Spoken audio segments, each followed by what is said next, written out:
So November 2020, question number 2b. November 2020, question number 2b. That's what we have. Question number 2b, of course it is CPA. CPA. So the question reads, a company uses two methods to remunerate its casual workers as follows. So the piece rate with guaranteed time rate. So I want to look at what will be paid under piece rate. Piece rate with guaranteed.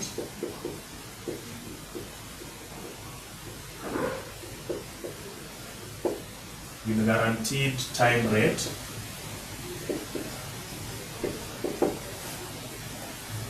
So spoiled units, we have the differential rate given there, but then after that, spoiled units are deducted from the first production, paid at the rate of shillings 10 per unit, and a penalty of 8% applied at the differential rate of the first production.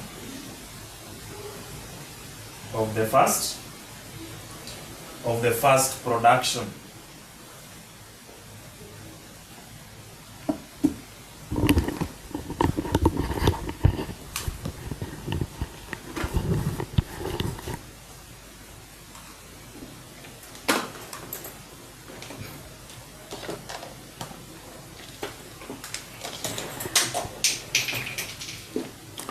So if you look at what is given there,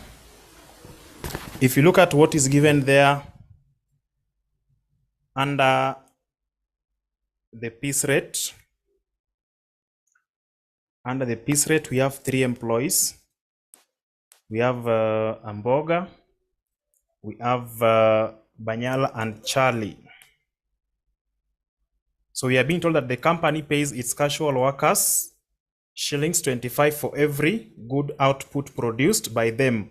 A spoiled output is paid at the rate of 10 shillings and a penalty of 8% is charged based on the rate of the good production.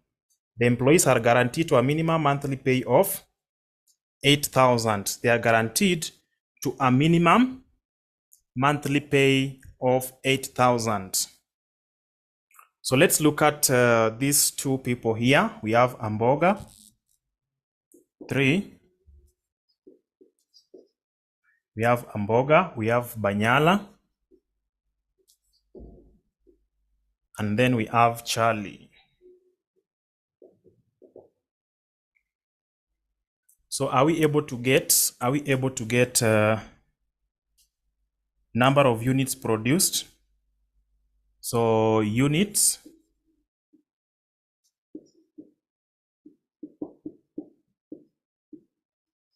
produced, we have 2,000, we have 1,800, we have 1,650.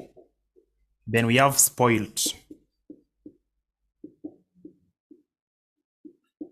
units, we have 200, we have 100, we have 50. So it means from that point we are able to get good units. So the good unit is now the difference. The good unit is now the difference. The good unit is now the difference. Then down there you are able to see we are being told that is under to determine wage payable to each employee under the 2 labor remuneration methods. So we are starting with the piece rate. Remember, we are starting with the piece rate method.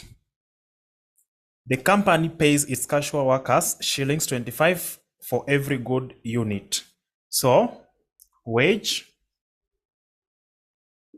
rate, or the wages in bracket for good units, they're going to be paid 25 shillings per unit of good product.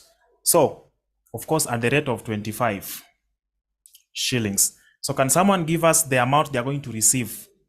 The amount they are going to receive? the amount they are going to receive.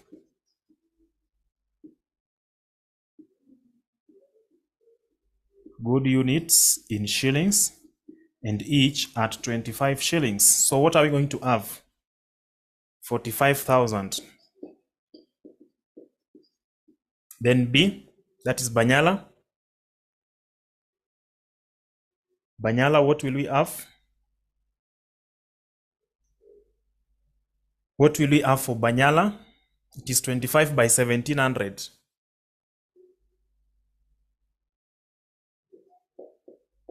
How about Charlie? How about Charlie? 40,000. That is what we have. Then for every spoilt unit, so wages for spoilt, wages for spoilt units in also in shillings, but at what rate? We are being told they are going to be paid 25 for every good output produced by them. Any spoilt output is paid at the rate of shillings 10. So every spoilt product will be paid for at the rate of what? At the rate of 10 shillings. So let's come to the spoilt. Here is 200 by 10 will give us 2,000. Here will give us 1,000. Here we are going to have 500. That is wage that these people are going to receive for the spoiled goods that they produced. Then we have what we call now penalty. Penalty is coming in at what percentage or at what rate? A penalty of 8% is charged based on the rate of the good production. The employees are guaranteed a minimum monthly pay of 8% or 8,000. So a penalty of 8% is charged based on the rate of good production. So the penalty is 8%. The rate of good units here is 25 shillings. And a penalty is charged. What is the rate of the penalty?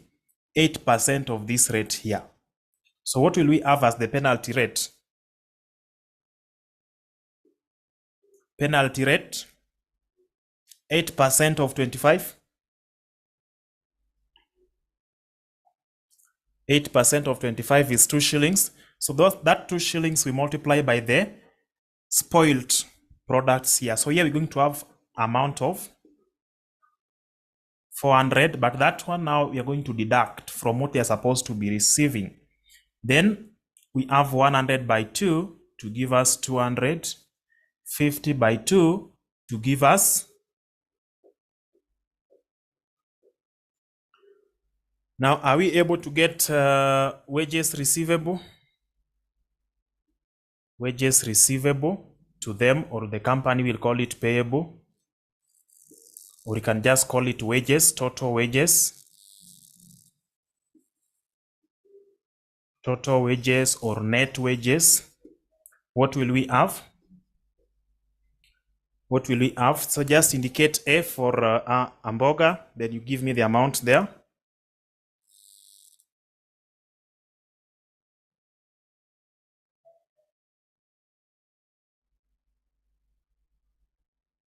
What will we have? 54,600. 54,600. 51,300. And then 48,400. So that's what they are going to receive. That's what they are going to receive based on the units that they have produced, based on the units that they have produced here, both spoiled and good units. So we have that information there written. The employees are guaranteed a minimum monthly pay of 8,000. A minimum. B is 43,300. B is 43.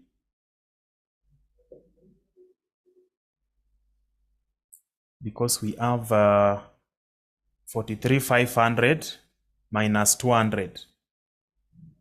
That is 43,300. Then here we have 40,500 minus 100 should be 40,400. It should be 40,400. Then this one here is 47 minus 400 should be 46,600.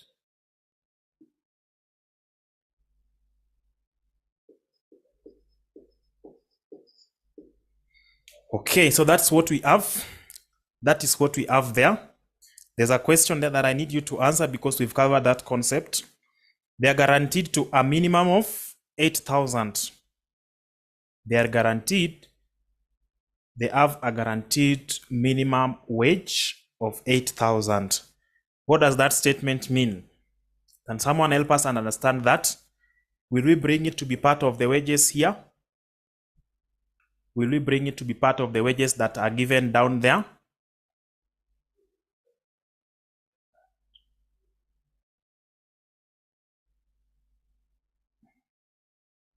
I want to see, because these are some of the questions that we need to understand. It was not tested in the last sitting.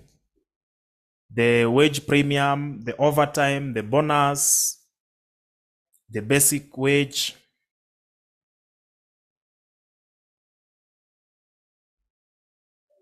So those are some of the concepts that you need to have as at today.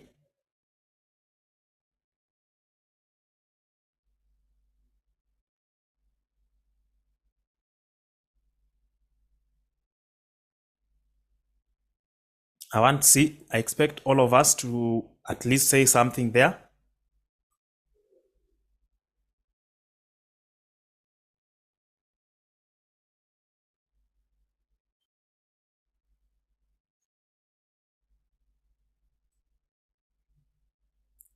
Okay.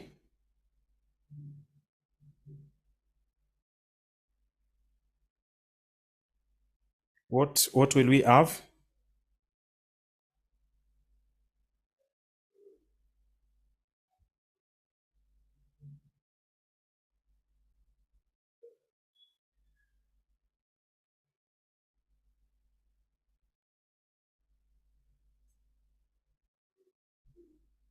What will we have? Add back or add 8,000 to each?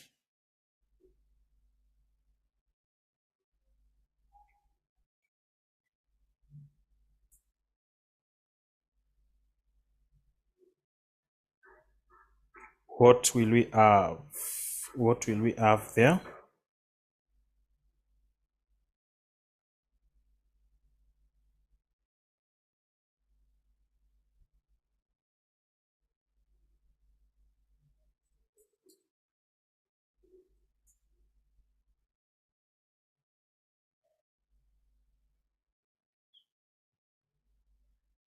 We do not add since no one is earning less than 8,000. That is Brian telling us something there.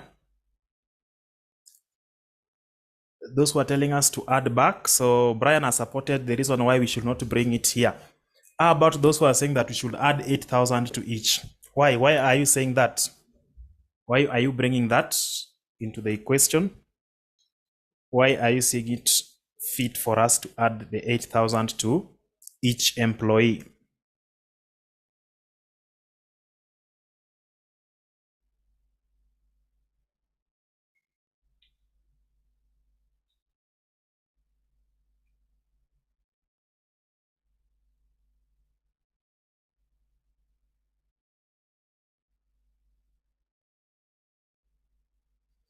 So the minimum wage that is guaranteed of 8,000, it is only going to be given to someone whose total wages is less than 8,000. If the wages that you're supposed to receive down here is less than 8,000, then automatically the company will give you 8,000, not that actual wage, which is less than 8. So the minimum guaranteed wage for each month is 8,000, the minimum guaranteed. Even if you are supposed to be given 500 shillings, that is what you worked for.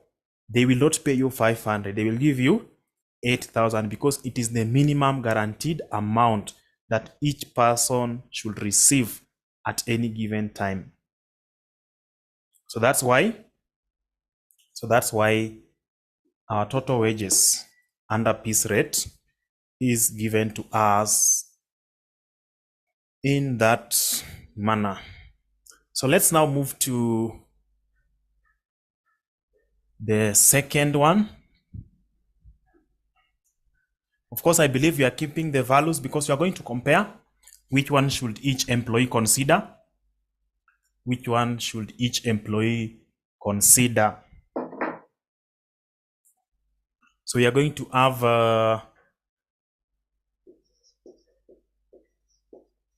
Banyala, then Charlie.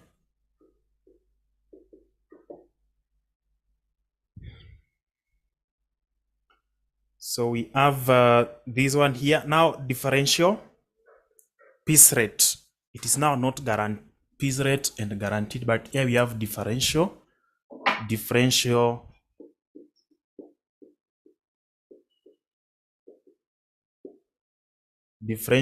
rate.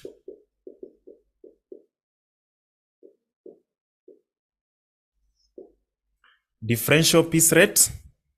An employee is compensated on piece rate basis, and the following schedule is applied to determine his or her remuneration. So the first 0 to 250 units. So let's deal with the hamburger here. That is what we are going to have. The first 250 units. The first 250 units, hamburger will be paid 15 shillings. Hamburger will be paid 15 shillings. So the units that hamburger produced is given to us there as 2,000. Is given to us there as 2,000 units. But the good units is 1,800. So the first 250 hamburger will be paid 15 shillings. The next, or if it exceeds 250 by even 1 unit, he is entitled to 20 shillings per unit. So the next 250 units, will be paid 20 shillings per unit. So this one already has taken 500. Though the whatever was produced is 2,000, so we are going to have another bracket from 500 to 1,000. So it is not going to be the next 500. From 501 to 1,000 is entitled to 25 shillings. Is entitled to 25 shillings. So we should be having these values. Then if I add all these ones here, I already have 1,000. Then from 1,000 or over 1,000 is going to be paid 30. Is going to be paid 30 shillings. So can we have now the amount that the units we are going to have here? The units that we are going to have here. People are not calculating these things. So let me. So the first one here we have 800. Somebody is mentioning 800. Somebody is mentioning 800.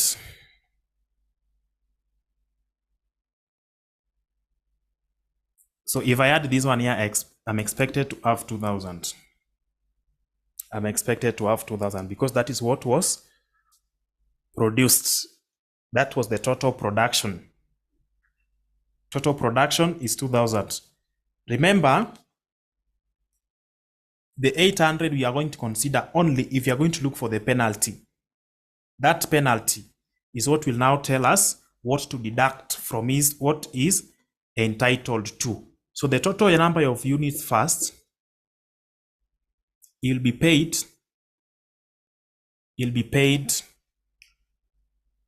for 2,000 units. Will be paid for 2,000 units. So you are told that spoiled units are deducted from the first production, paid at the rate. So let's just get that statement. The spoiled units are deducted from the first production,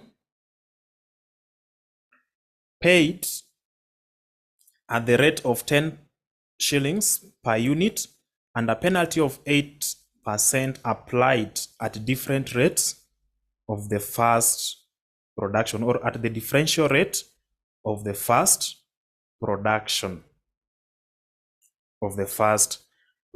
So we first of all get the spoiled units are supposed to be deducted from the first production. The spoiled units are supposed to be deducted from the first production. So the first schedule here, the first schedule is here. The first schedule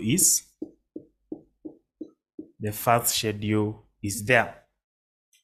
So that first schedule, this first schedule here, is where we deduct the spoiled units. So how many spoiled units were we having for hamburger? We add 200. So it means whatever is going to be paid here will not be for the first 250. The first 250, we are taking away 200 to be spoiled. So he's going to receive 50 by 15. So 50 plus the 200 that we've taken away will give us 250, 500, 1,000 plus 1,000, 2,000. So we have what we call now spoiled. We have spoiled, which will be subtracted. So the spoiled units. So the spoiled goods, we have 200, and then this 200, there's a penalty. The spoiled units are deducted from the first production, paid at the rate of 10. Paid at the rate of 10 per unit, and a penalty of 8% applied at differential rate of the first production. So penalty. So that penalty now goes to the 200 units at what rate? At the rate of 8% of the differential price in the first production. So this one will give us the cost or the selling price per unit that will be used to charge the penalty. If that is done, we'll be able to get total wages. So just do the calculation, then you get me the figures. Then when we now go to Banyala, we have 1,800. How many spoiled goods were there? 100. So the first batch of 250, I think you're able to see the scale. 1 to 250, they're going to be paid 15 shillings. But then Banyala is already having 100 spoiled. In the batch of the first 250, 100 are spoiled, which are supposed to be deducted from that batch, which means we are only going to take 150 in the first batch. We multiply by 15. Consider it, or let me just put it this way, then you are going to understand. We have 250, the first batch. Then we again move to the second batch because the total production is 1,800. We multiply by 20. The third batch, we have 500 at 25. If I add these ones here, still it is less than 1,800. So I will now proceed to get the balance. Anything that is over 1,000 will be paid at the rate of 30. This one is 1,000. It exceeds 1,000 by 800. It exceeds 1,000 by 800. So that is what we have. But we are being told the spoiled goods are going to be paid for at what rate? At 10%.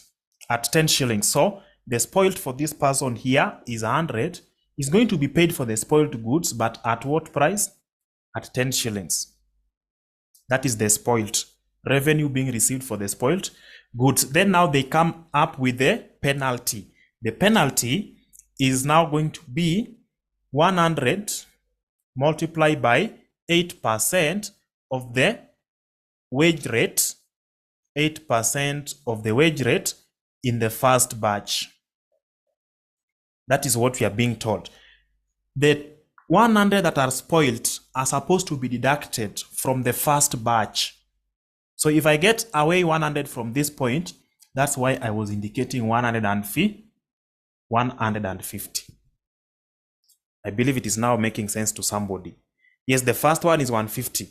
That's why I was doing it that way, so that you understand why at this point I have 50, here I have 150, yet the scale given there says from 1 to 50. Let's get the meaning for Charlie here. Charlie produced 1,650 units. So the first batch, we are going to take 250. The first batch is 0 to 250, paid at 15. The second batch, paid at 20. This one is only 500, still less than that. Then we have 500, paid at 25. If we do that, all this will give us 1,000. Then we are told anything that is over 1,000, anything that is over 1,000 will be, will be paid for. At what rate? At 30 shillings per unit. This one is 1,000. This person managed to produce 1,650. So 1,650 from minus 1,000, we are going to remain with 650. Then we are told that the spoiled goods, which is 50, will be paid for. The company will still pay them for the spoiled goods, but now at a lower rate of 10 shillings. Then the company comes up now with a penalty. The penalty will be charged on the spoiled goods at what rate? 8% of the rate in the first bar. In the first bar, or in the first schedule there, 8% of 15. That penalty we subtract because it reduces the wages that these people are entitled to. Now, at this point, we are told that you deduct the spoiled goods, this 50. This 50 here, we deduct it from the goods in the first batch here. So that's why when we take away 50, we are going to remain with the 200. So if you look at what they are going to be paid for, forget about the penalty first. Let's assume this penalty thing is not there. Try to add the units that you have. 50 plus 250, that is 300, 800, 1,000, 800, 2,000. If you look at the total goods that this person produced, it is 2,000. Here, 150 plus 250, that is 400. 400 plus 500, that is 9. 900 plus 800, 1,700. You are able to see 1,700 plus 100 is supposed to be 1,800. So what do we have as the goods produced by Banyala? Total is 1,800. Here, 200, that is for 50 plus 500, 950 plus 650, we are going to have 1,600 plus 50, 1,650. That's the total goods that were produced by Charlie. Before we bring in the element of the penalty. So let's now calculate these things and you give me the values down here. Total wages payable to these people. So let's now engage our calculators very fast. We are going to have 750. We are going to have 5,000. We are going to have 12,500. We are going to have 3,000. We are going to have 2,000. Then here, 8% of 15 shillings will be 1.2. So the rate here is 1.2. The rate there is 1. Is basically 1.2. 1.2. That is what we have. So of course, this penalty we subtract. So 1.2 by 200 will give us 240. We subtract it. We subtract the 240. So If I subtract 240 from 2000, then we have 3000, we have 12,500, we have 5000, we have 750. I'm going to have 23,010. Here, 150 times 15, 2250. Then 250 by 20. Of course, this one will be 5,000 for all of them. So that's the simplest way of doing this. Then I have 200 by 15, that is 3,000. Here, 500 by 250 is giving me 12,500. So that is the same all through. Then now the excess, 1,000 by 800 by 30 will give me 24 and the 3 zeros. So that's 24,000 if I'm not wrong. This by this 650 by 30 will give me 19,500. Then I have 1,000 here. I have 500. Then 100 by 1.2 is 120. Of course, a deduction 1.2, I think this one will be 60. A deduction. So can I now get the total wage? 2250 plus 5,000 plus 12,500 plus 24,000 plus 1,000 minus 240 or 120 minus 120. I'm going to have 44,630. 3,000 plus 5, that is 8, plus 12, that is 2,500, plus 19,500, plus 500, minus 60. Minus 60, we are going to have a total of 40 for 40. So I believe we are getting such figures there. I believe we are getting such figures there. I believe we are getting such figures there. That's what we have. So you are told to determine the wages payable to each employee under the two labor remuneration methods. We've calculated that. Advise each employee on the best labor remuneration method to accept based on your computations in B1 above. So after calculating this, the company tries to minimize expenses. Employees tries to maximize what they are receiving from the company, trying to maximize their claims. So, Amboga, between this one here, under differential and the guaranteed piece rate, are we going to adopt the differential or the piece rate? Amboga's total, or there's a problem with this? Can someone give me the correct value? Where are you getting 1.2? It is 50,010. It is 50,010. This one is 30,000, not 3. Okay, it is 50,010. Somebody is asking where we are getting 1.2. Can you go to additional information given down there below the table? Spoiled units are deducted from the first production, paid at the rate of 10 per unit, and a penalty of 8% applied at the differential rate of the first production. The first production, just look at what we have in the schedule. We have number of units where we have 1 to 250, 251 to 500, 501 to 1,000. Then rate of wages per unit. So in that column, the first production occurs at 1 to 250. What is the rate? I believe the rate is 15 shillings. So you are being told that the penalty that they are going to pay per unit, per spoiled unit, is going to be 8% of the rate in the first bar. So this goes to someone here by the name Sharon. So Sharon, can you give us 8% of 15? 8% of 15, please. Sharon, what will you have? 8% of 15?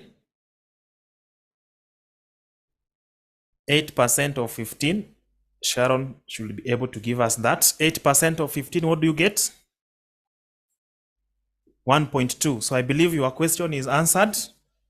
This is what we are applying, and it is the same all through. So after putting this, we've known the origin, we just now insert it here. So that's what we did. So compare. Can someone give me the rate which was payable to these people under the piece rate? Under the piece rate and guaranteed, what were we having for Amboga? 46,600. How about Banyala? 43,300. How about Charlie?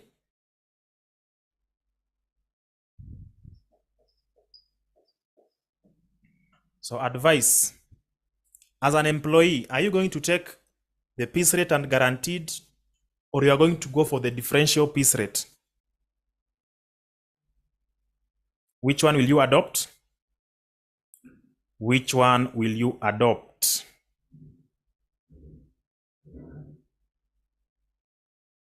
Which one will you adopt? The differential, because it gives the highest salary or wages to these individuals. That's why they are going to adopt the differential. But if it was a company, if you are told to advise the company, then they could have adopted this one here, because it makes them to have the lowest liability in form of salary and wages. Okay, but there's a question there. Discuss 4 objectives of budgetary control system in an organization. Yes, that theory. Objectives of budgetary control system. Objectives of budgetary control system. Can someone mention them down there? You already have that in your notes. In LMS also it is there. Can someone mention that very fast?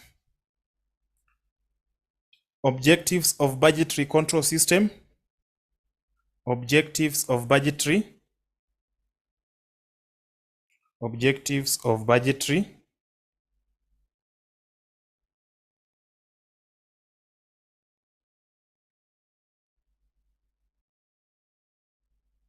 Objectives of budgetary control. Basically, just go to the objectives of budgeting, and then you are good to go. Objectives of budgeting.